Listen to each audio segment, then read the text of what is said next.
آج ہم قرآن مجید کی روشنی میں اللہ کے ایک عظیم نبی حضرت اسماعیل علیہ السلام کی زندگی کے ان واقعات پر بات کریں گے جو صبر، اطاعت اور قربانی کی لازوال داستان ہے۔ یہ کہانی صرف ایک تاریخی واقعہ نہیں بلکہ ایمان اور اللہ پر توکل کا ایک زندہ سبق ہے۔ سب سے پہلے قرآن مجید خود حضرت اسماعیل علیہ السلام کا تعارف کرواتا ہے۔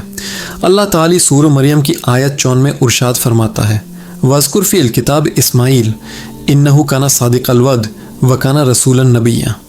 ترجمہ، اور اس کتاب میں اسماعیل کا ذکر کرو، بے شک وہ وعدے کے سچے تھے اور رسول اور نبی تھے۔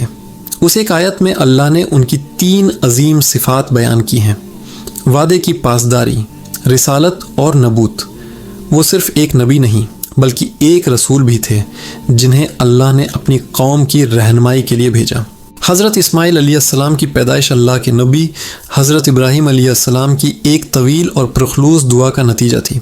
بڑھاپے کی عمر میں جب اولاد کی کوئی ظاہری امید نہ رہی تو انہوں نے اللہ کے حضور ہاتھ پھیلائے، جیسا کہ سورۃ الصافات کی آیت 100 میں ذکر ہے، رب ہب لی من الصالحین۔ ترجمہ، اے میرے رب مجھے نیک لوگوں میں سے اولاد عطا فرما۔ یہ دعا صرف اولاد کے لیے نہیں تھی بلکہ نیک اولاد کے لیے تھی جو دین اور دنیا دونوں میں ان کی آنکھوں کی ٹھنڈک بنے۔ اللہ تعالی نے اپنے خلیل کی اس دعا کو فوراً قبول فرمایا اور خوشخبری دی۔ سورۃ الصافات کی آیت 101 میں ارشاد ہوتا ہے، فبشرناہ بغلام حلیم۔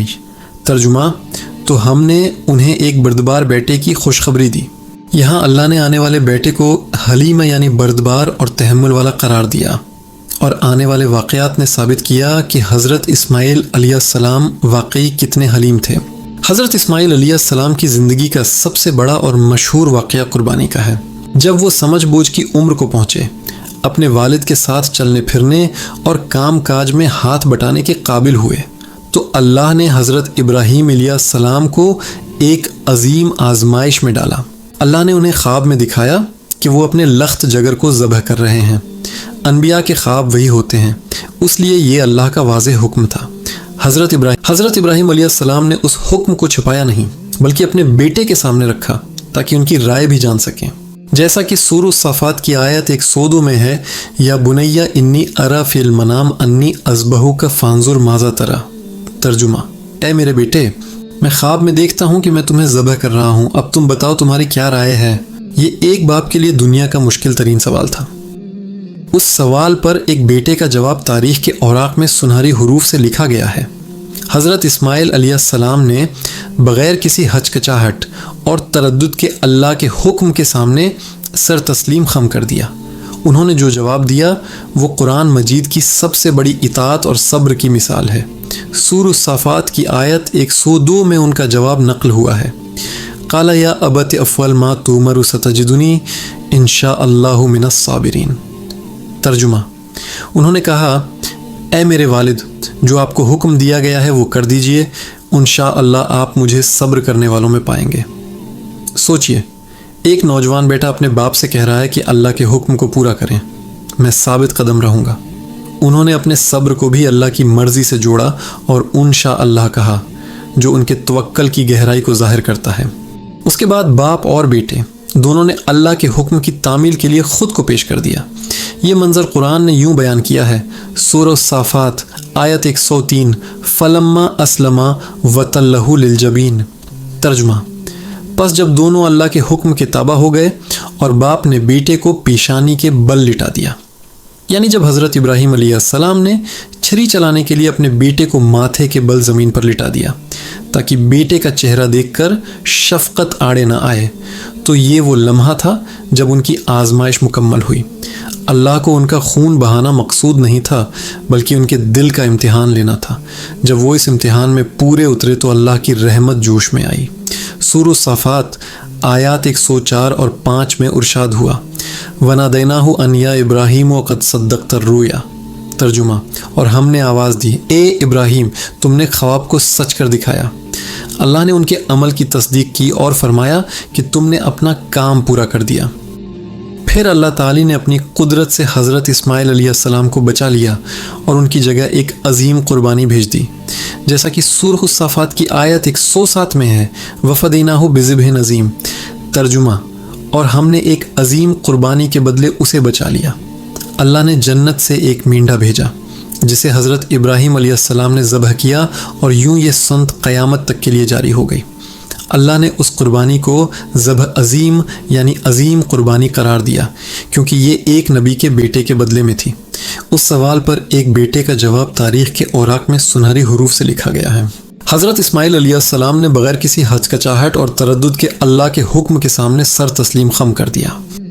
سورہ صافات آیت 104 اور 5 میں ارشاد ہوا، وَنَادَيْنَاهُ أَنْ يَا إِبْرَاهِيمُ قَدْ صَدَّقْتَ الرُّؤْيَا۔